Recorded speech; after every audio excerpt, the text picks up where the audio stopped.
रूपहि दख'रा दुलाराय बर' फरायसा आफादनि बानजायनायाव गेवलां रंजालि बैसागु फोरबो फालिदों।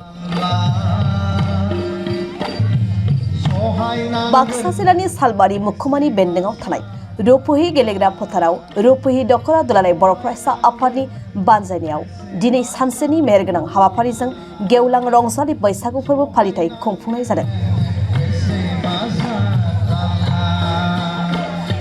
दिनैनि बे गेवलां रंजालि बैसागु फोरबो फालिथायनि हाबाफारि बायदियै फुंबिलिनि समाव दुलाराय बर' फरायसा आफादनि फिरफिलाखौ बिरहोयो रूपहि दख'रा एबसुनि आफादगिरि धनिराम बसुमतारिया।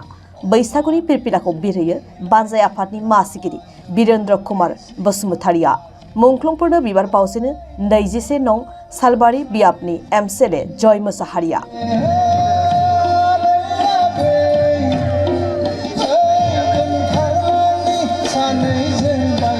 बेनि उनाव बिफां फुलि गायजेनो रूपहि गुदि बर' थुनलाइ आफादनि नेहाथारि जतेन्द्र गयारिया। हाबाफारि बायदियै फारि फारियै उन्दैफोरा गेदेरफोरखौ खुलुमनाय आरो गेदेरफोरा उन्दैफोरखौ बोर सारस्रिनाय हाबाफारिखौ सामलायो रूपहि दख'रा एबसुनि आफादगिरि धनिराम बसुमतारिया।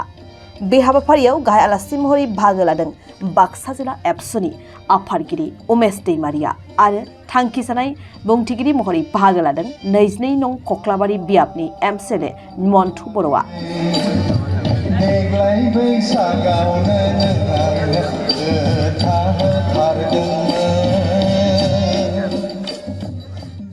रूपहि दख'रा दुलाराय बर' फरायसा आफादनि बानजायनायाव खुंफुंनाय गेवलां रंजालि बैसागु फोरबो फालिथाय हाबाफारिया जोबथारनायाव खुंखा जानाय हाबाफारिनि गेजेरजों थुंगे।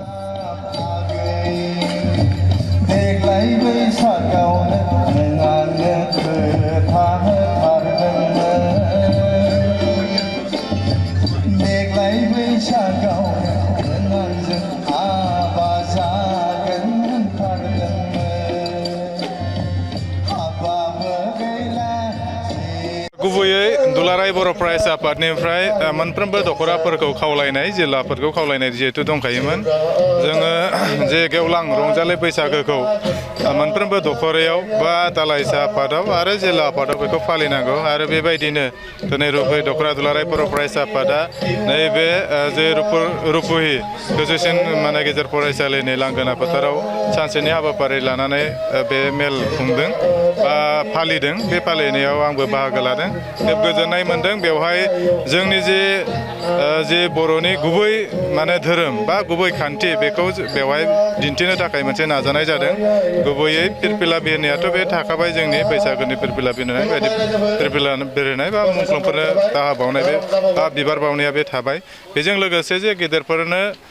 जोङो सिबिनाय गेदेरफोरखौ मान होनाय बे जोंनि थाखाय गोनांथार। मानो होनबा दिनैनि समाव जों नुयो दिनैनि लाइमोनफोरा गेदेर उन्दै बिमा बिफा जोंनि फोरोंगिरि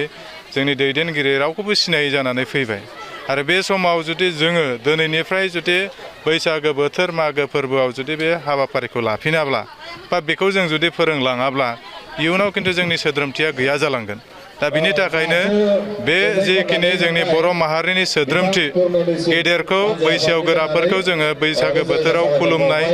बा जोंनि मागो फोरबोफोराव खुलुमनाय बे मान बावनाय सिबिनाया बे थाथारनांगोन आरो बेखौनो दिन्थिनो थाखाय दुलाराय बर' फरायसा आफादा नाजाबाय थादों आरो मोनफ्रोमबो जायगा मोनफ्रोमबो दख'रायाव बेखौ लानाय जादों। बेजों लोगोसे दिनै बैसागो बोथोराव जोङो खौसेयै गोजोननि थाखाय हास्थायनांगोन आरो गोजोनखौ जेब्ला जोङो जोंनि ओनसोलाव गायसननो हागोन अब्लानो जोंनि ओनसोलनिफ्राय जौगानाया फैगोन।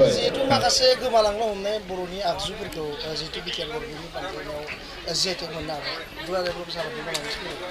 बेथ' जोंनि थाखाय देग्लाय बैसागो बोथोरा खोब गोजोनथाव। मानो होनबा बिटिआर गभर्नमेन्टनि नाजानायाव मोन 13ता जे बर'नि दारिङारि जे आगजुफोरजों लोगोसे जानाय लोंनाय गाननाय जोमनाय बे हाबनो हादों जिआव माने जे जग्राफिकेल इन्डिकेसन जे रेजिस्टार जानो हाबाय दा बेवहाय जों नुदों खाम जथा सिफुं सेरजा जों लोगोसे गंगोनाया बेवहाय दंफायो बेजों लोगोसे जोंनि दख'ना गामसा जोमग्रा आरो इन्दि सि आरो जानाय लोंनाया खेरादाफिनि खारदै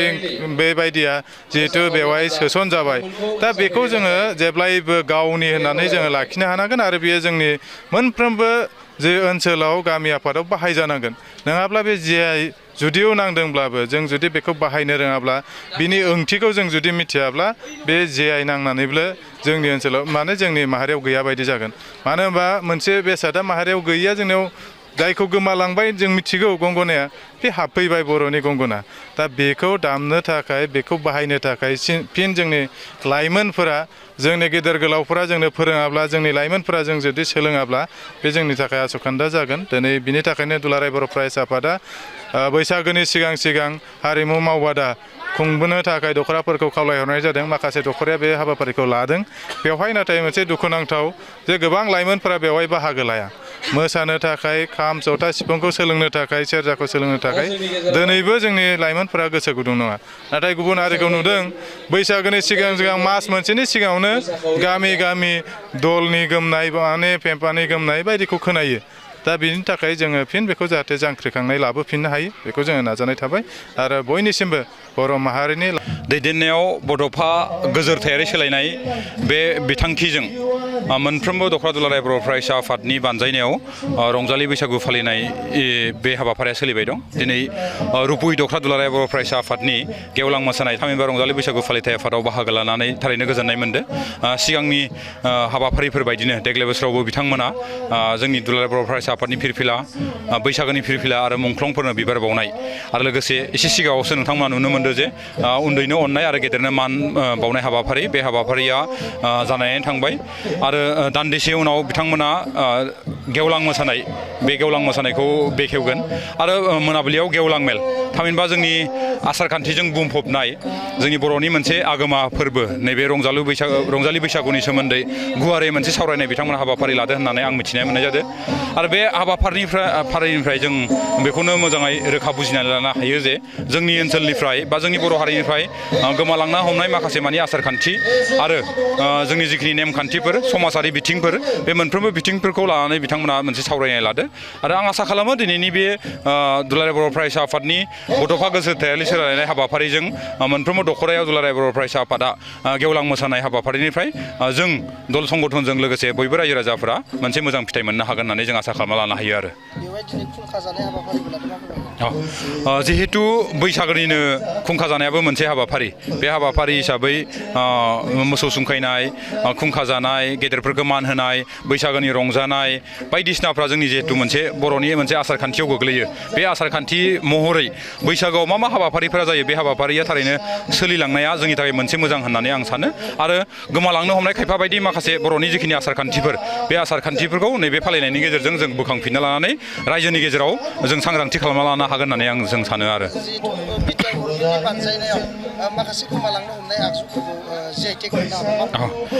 बियो जोंनि मानगोनां प्रमद बर' बिथां बिटिसिनि चिफ आरो इउजि ब्रह्म हेन्डलुम एन्ड टेक्सटाइलनि आसामनि केबिनेट मिनिस्टार बिथांमोनखौ साबायखर होथारनांगोन सिगांनि सरकारा गोबाव बोसोर सरकाराव थानानैबाबो जोंनि हारिजों जोंनि आसार खान्थिजों जोंनि हारिमुजों सोमोन्दो थानाय माखासे मानि खामानिफोरखौ बिथांमोना मावलांजोबनो हायाखैमोन दिनै इउपिपिएल सोरखारा मानगोनां प्रमद बर' दैदेननाय सोरखारा गासै बुहुमनि गेजेरावनो मोनसे सिनायथि होनो थाखाय जोङो जिआइ टेग बेखौ खालामनानै लानो हाबाय जोंनि सरकारनिफ्रायमोन 40 बेसादफोरखौ जिआइ टेग खालामनो थाखाय मोनसे एप्लिकेसन होदोंमोन नाथाय जों आथिखालाव मोन 13ल' जिआइ टेगखौ खालामनानै लानो हादों आसा खालामो इयुन समफोराव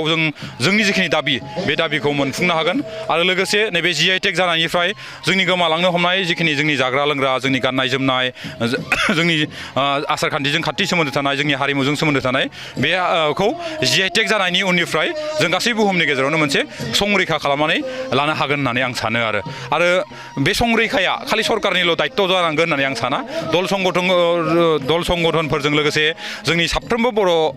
सा सुबुंफोरनि बर'फोरनि साफ्रोमबो दैदेनगिरिफोरनि साफ्रोमबो दल संगठननि बे राजखान्थियानो जा अराजखान्थियानो जा बेफोरबायदि आसार खान्थिफोरखौ जोंनि हारिमुफोरखौ जोंनि बेसादफोरखौ जुदि संरैखा खालामनो हायोबाथायसो जों मोनसे गोजोरथायारि मोनसे सोलायनायखौ जों मोननो हागोन होननानै आसा खालामना लानो हायो आरो